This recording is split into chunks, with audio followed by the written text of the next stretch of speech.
We are recording now, so we're going to go ahead and get started. So on my screen, we're going to talk about primarily differential gene expression. And now that I completely forgot to send you guys the data that we're going to work on. Give me 1 second. I'm going to unshare my screen. I'm going to send you guys the data. Forgot.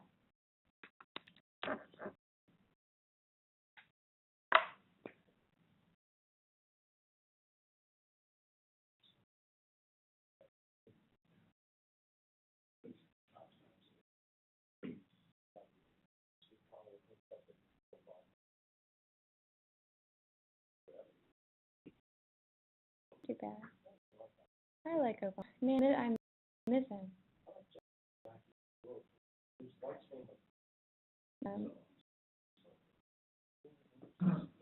Michelle.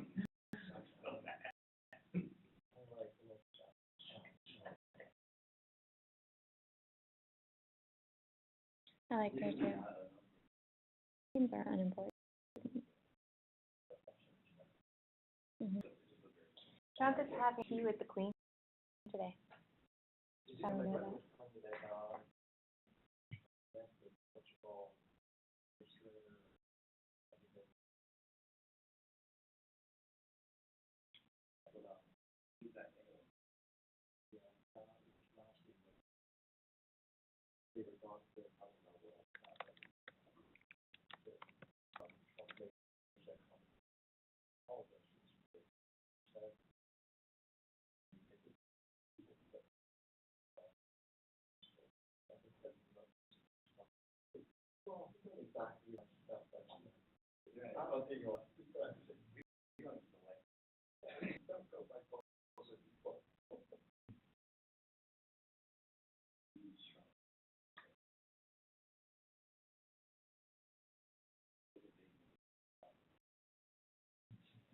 It's not letting me attach these to my email. That would take too long. I mean, it all fails.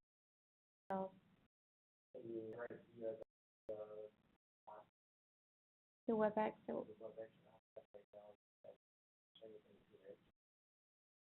Okay. Well, I think sorry in the email, but Dr. Falfa or Jared, can one of you guys confirm that you got?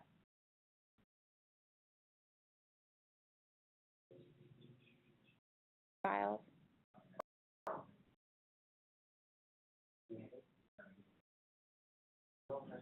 I sent it by email. You should get it. It's in my send.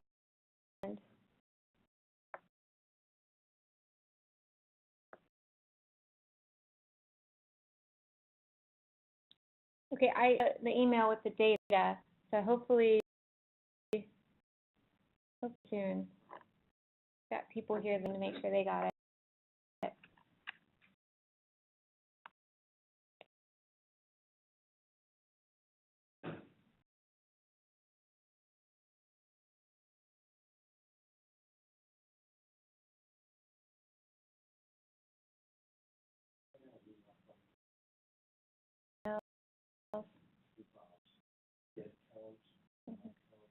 Genes.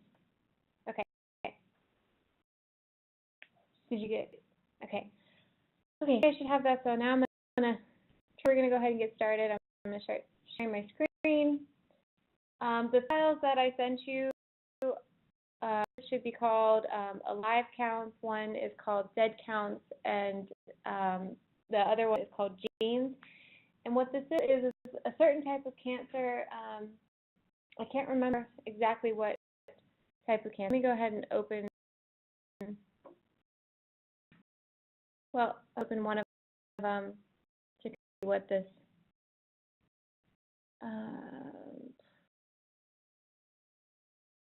What this looks like. So this is it comes from IC, I think an Illumina machine. Okay. I expanded all the way to show you you know, each individual line, but what, actually, let me see what I can, let me open the other one. The other one has less. Hopefully. This is, it is the gene count data for a given number of patients. With this particular type of cancer, I have separated the two out into people that are still living after getting the cancer and gone and they have survived, and people who actually died from the cancer. And the idea here, well, the data, so each of these counts corresponds to a certain gene, and that's really small. That's the number of reads in the RNA-seq data that map back to that particular gene. So with that, what people do is they use it to look at differential gene expression between two different conditions. And of course, here our condition is either living or deceased. And we will see maybe if there are certain genes that are at play that are contributing to either an increased survival rate or an increased death rate. So data that we're working with, so the 3 files, again, 2 count data, and one of them is the genes that correspond to each one of them, each of the rows. And the header here is, it's a patient ID, and so it comes from a free, publicly available, a public database. So it's the IDs that they gave it. So we're going to bioconductor resource again, do the source again. Ooh, let me chat up. I muted myself. So again, the code from yesterday. This is the bioconductor to download it. So one of the people attending here says that it runs really slow when it takes a long time to download that part. So hopefully, if that's the case, just stop me, and if not, I'm going to continue. So conductor repository, there's a lot of different options for differential gene expression. One of the most popular ones is called DSeq2. There's also EdgeR and DSS and BaseSeq. So there's a ton of different ones to choose from. DSeq is used, I think, only RNA-seq data. So if you have microarray data, there are other packages that will specifically look at that data, but this is for RNA-seq. Packages do both. So I think there's a package called Lima that you can either give it RNA-seq or you can give it microarray. We'll put this one for now. So we're going to download, or we're going to import the actual DSeq. We're going to DSeq2 with that BioC Lite DSeq2.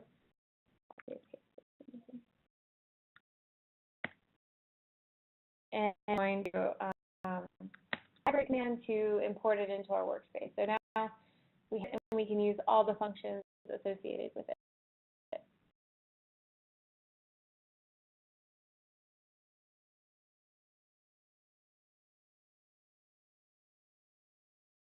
Error.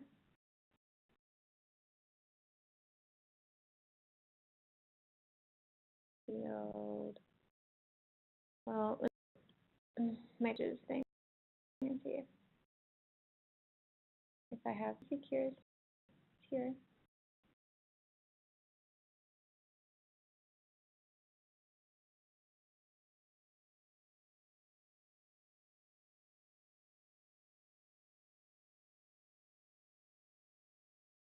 Okay.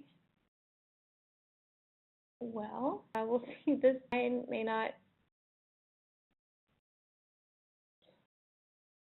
go wrong. Will go wrong. And hopefully this is just an error that we can continue. And if I can't actually do the differential gene expression, we'll have to stop and go forward. Having this error.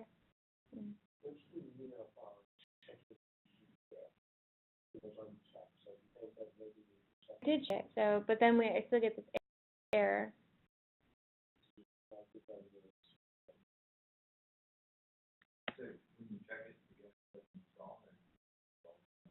Well, this first one will install it. From the install, it seemed like it's fine.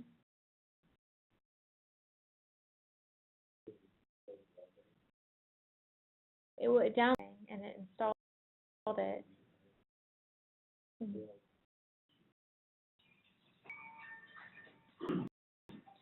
Okay, well, we're going to continue, and things may not work out, but I can at least go through the code, and hopefully yours worked, and so you can run it, and I can kind of walk you through what it should look like.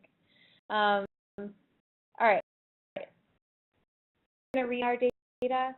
So your data should, if you download it from my email, wherever your downloads go, probably your downloads folder is where you want to download it to. So I'm going to use, last time we used the read CSV command to read our data in. Our data tabs are limited now. So instead of read CSV, we're going to use this read dlim function. And it's come from a library called readr. So mine's not already installed. If yours is not, you can go ahead and install it. It should also be in the packages that comes automatically with R. It's able to just select here.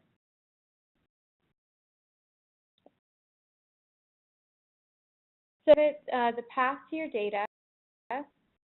So in the count data that came from patients that were alive, and I'm going to give it this /t, which is going to be my delimiter, and this denotes it's going to be a tab. I'm going to trim any white space. This anything it should. I'll show you that it doesn't exactly work the way that I wanted it to, but to trim any kind of extra white space that's on the end of the each of the rows or each of the elements in the file. I get a warning message that says there's missing column names in for my row 39, and I shouldn't even have a row 39. So here I have 38 patients population, and I'll have I think 16, 50 my deceased population, and so here I get one extra column, and it most likely has to do with some hidden character data. So within the actual file, there's some hidden character that won't be picked on any of the text editors. So if I scroll over here, I'll empty column. So we're going to get rid of that. We don't need that. And then of course I'm going to also import my genes. So and these are my commands.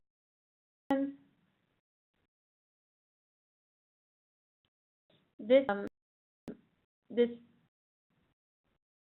a relative path instead of an absolute path. If I were to give it an absolute path, I could say user, since I'm on a Mac, user KC and slash deadcounts.txt file.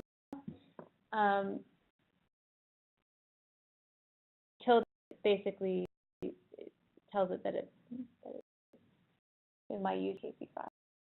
But I'm just trying, you guys have time to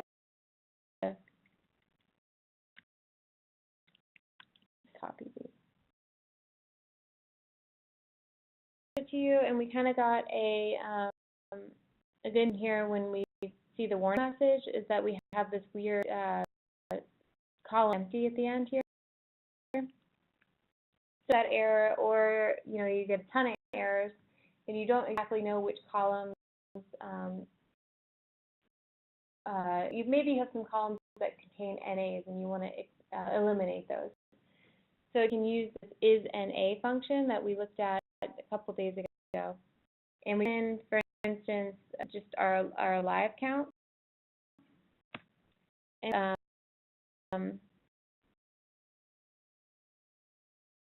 no, maybe our columns, but if we, all right, so if we want to see which of our columns have an NA in it, we can specify that we just want to look at columns this way. No.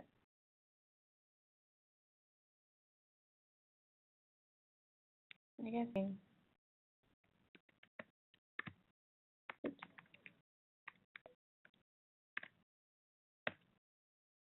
Here, look and see that, okay, so we got the same result, but we can see that we'll get true falses, and if you write around this, you'll find that all the other values are filled, but then just this last column where you see all these trues are not.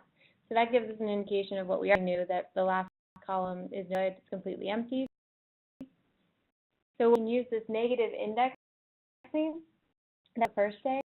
So what this will do is it will 5 counts, and this negative 39 is going to say just remove that 39 column. And we look at 5 counts again. We scroll over, we'll see that we no longer have that 39th column, we just have 38, and all of our data is there. We can do the same count, getting rid of that 16th column, and now I have clean data.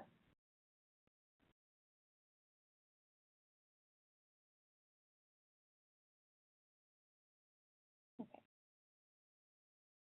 Any questions so far? Okay. So what we want to, first of all, we want to combine our count data because that's the format we're going to actually send into our methods. We want to combine it in the form of columns.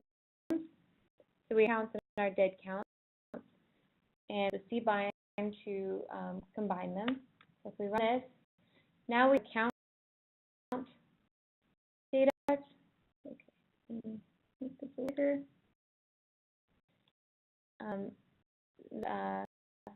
50 variables, so that's our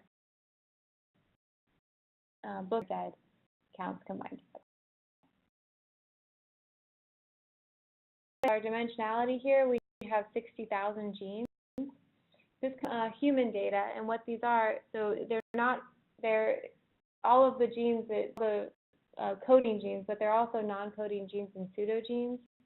So it's a little bit what you expect from a human, but these are the standard genes that are counted in RNA seq. Next, I need to create a design matrix. So our matrix here is going to be what tells our differential gene expression which data point, which data comes from condition 1 and which data comes from condition 2. So what is we want to, well, let me show you. We want to at the end this condition info. I'm going to walk through that of our two conditions, alive and dead, but so these each correspond to a certain column in our count data. So first 30 should be alive, and then the last ones are deceased. So I use in here, the only new function is this rep function, and what this rep function does is exactly what you may think. This repeats whatever you give it, however many times you want to repeat it. So for instance, if I were to just say rep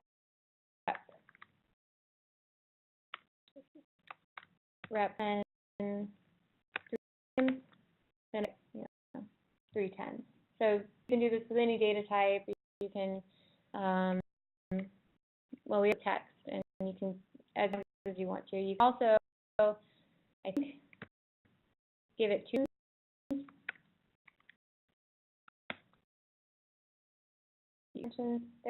There's, I think it's like maybe rep matrix or something like that you can give it 2 dimensions, and it will actually create the matrix for you. 3 matrix in this case. So that's what we're, and this last, so we create them separately. You could create them all together, but this is more readable to me. At the end, you want to combine the two together. So we have a nation that's the same dimensionality as the columns of our count data. So we have 53, 1 by 53.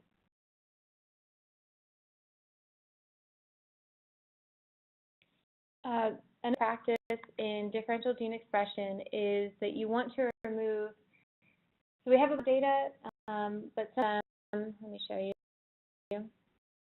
For instance, the second gene.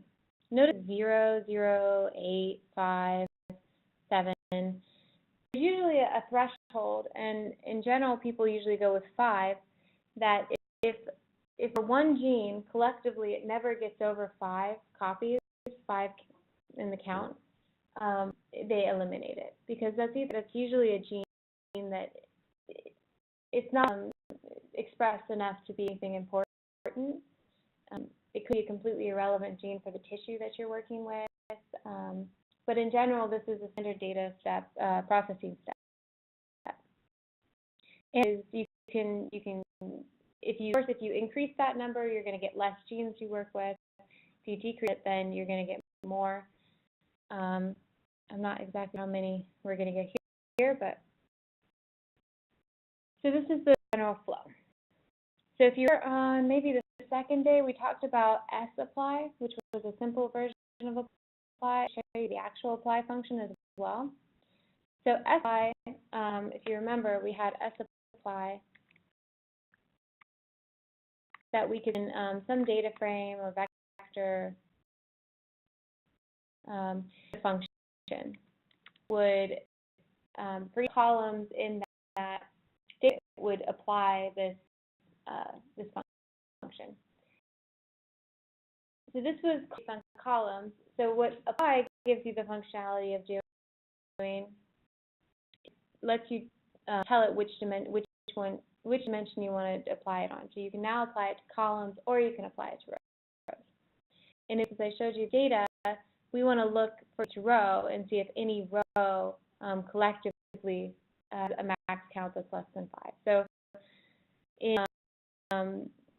I'm finding all of the maxes of my rows. So I find max, my function max, and 1 denotes row, 2 is going to denote column. So you can choose which way to do it. So I'm finding max of each of my rows. The maxes, I want to see which of my maxes, which in this vector is less than 5. So I use command to get, if I say which and I print out what it gives me, just which of my maxes is less than 5, I'm going to get this matrix of indices. So each of these indices in my vector, the value that's less than 5. So I'm going to save it into a variable. I'm going to call it below 5. In that same negative indexing that we used before, I'm going to remove all of those rows. Before, I just had a negative index in here without a comma. I use the comma because I want to tell it that these are row indices and not column indices. If I have a comma, it's going to assume that it's a column, and it's going to try to get rid of the column at that index. Here, I remove my rows, and now, so our original dimensionality was 60,000 genes. With this processing, so now we're down to 36,000 genes. So this is going to make our differential gene expression methods run a lot faster. And if we increase this to maybe 10, you probably get even less. So what I also want to do to my gene, because I want to, this is just bookkeeping, where, because I want to still have that one-to-one relationship between my count data and my genes, because at the end of this, I want to figure out which genes are differentially expressed, And whether my genes are in the form of, I think, what's called an ensemble ID. Any of these IDs is going to correspond to a certain gene that's been annotated in the genome. So, very short. Whatever you do to count data, you're going to want to do to the gene. So now I remember in my count data and my genes. Start making my what frame basically that I'm going to send into my differential gene expression method. And it's the point where if DSeq2 really isn't installed here, I'm going to run into issues that hopefully you guys won't. Input DSeq, did you get an error?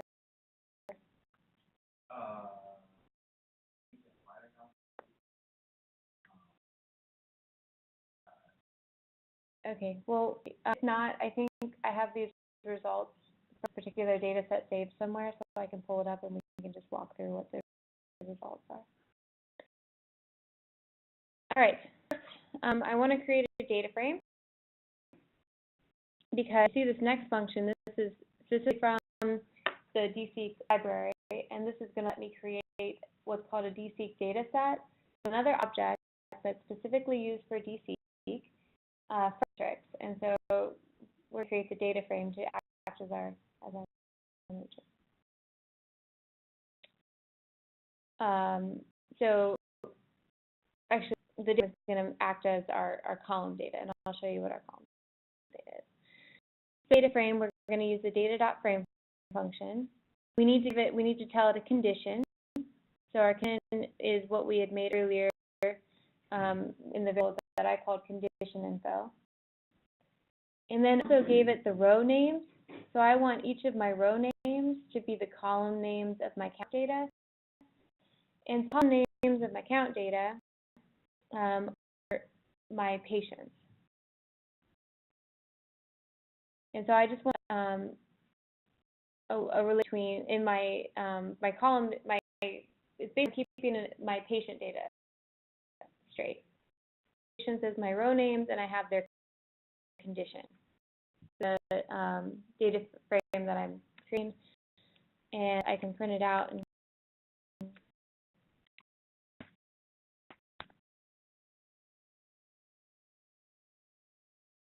well, that's helpful, but did I already make it? I didn't make it. That's more useful. So now that each of my IDs are associated with either alive or dead. Now this is probably going to fail on mine. So it's a fail on yours.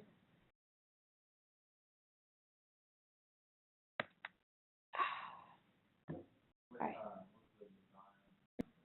So what I'm doing here is, sorry, I guess I should explain this. So I give my count data. There's a variable in here called count data, and I set it equal to my count data. And here, and I set it equal to the column data, the data frame that I just created. And design is going to be my condition. So there's more you can add to condition, but here I just need it's important, and I just need to say condition. So then when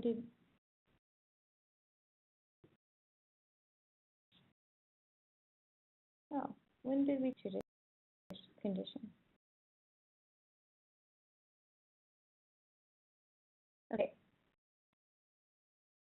I may, oh, it's here. So I'm going to look into your column data, and this is the condition to corresponding to here. So it kind of points to your condition info. Okay, so this is a command. Did it work? So hopefully you guys show you the next command, and then I'm gonna. The command is going to take a while for it to run. Hopefully not that long. Finding the differential gene expression. So pretty sure this is what it is. So most of your differential gene expression analyses, most of it's going to be pre-processing. and post-processing.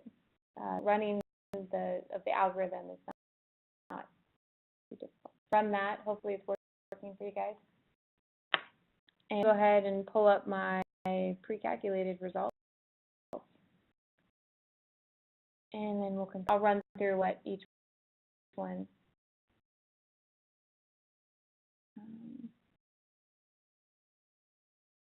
Is it running? Okay. It should like give you step-by-step process of what it's doing. I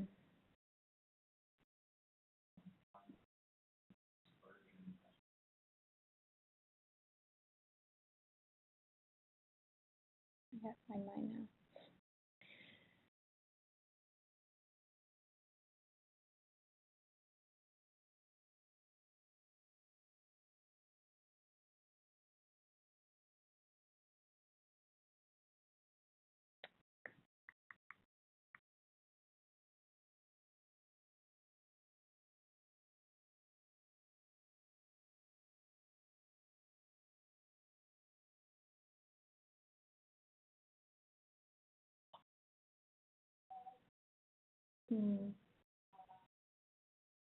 Well,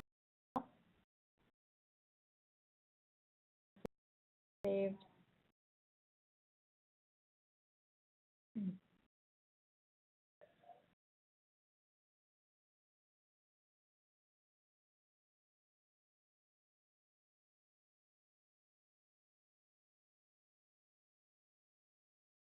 going to open this and see.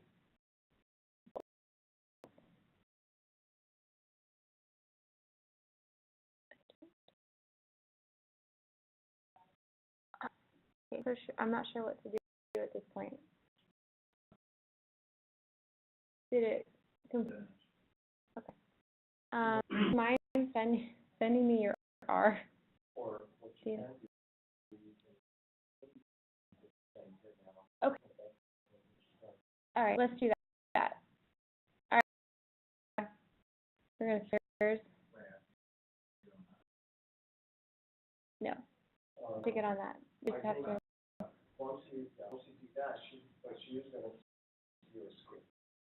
Oh, but he's not.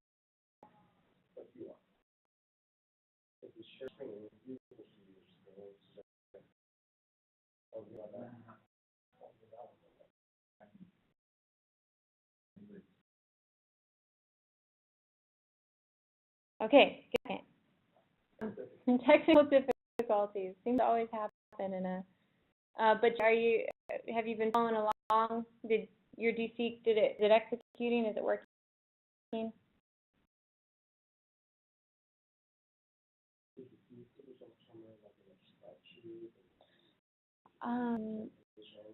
I do, but the things that I want to show are not.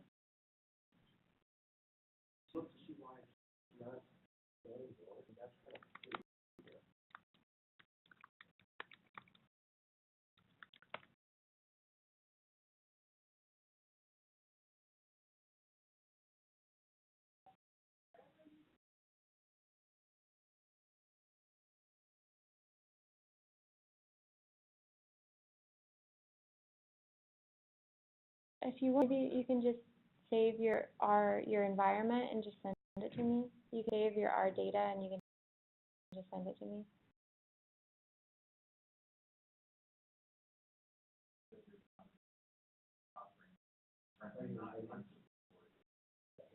Okay.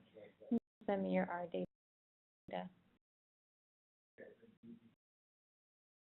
Yeah, the DDI, just send that to me.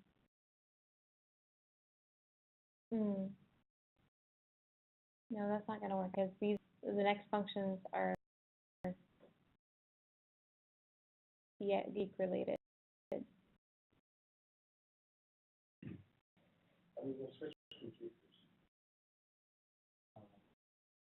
So what?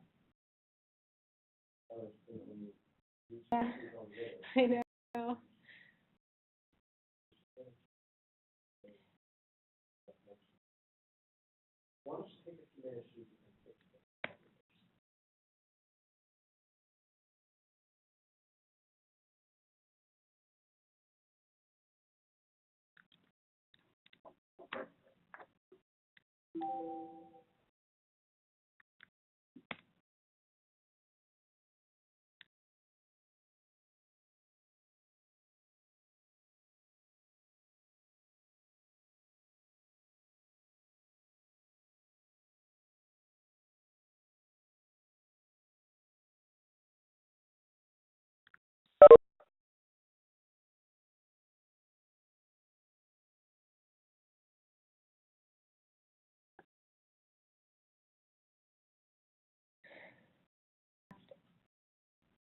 Yeah.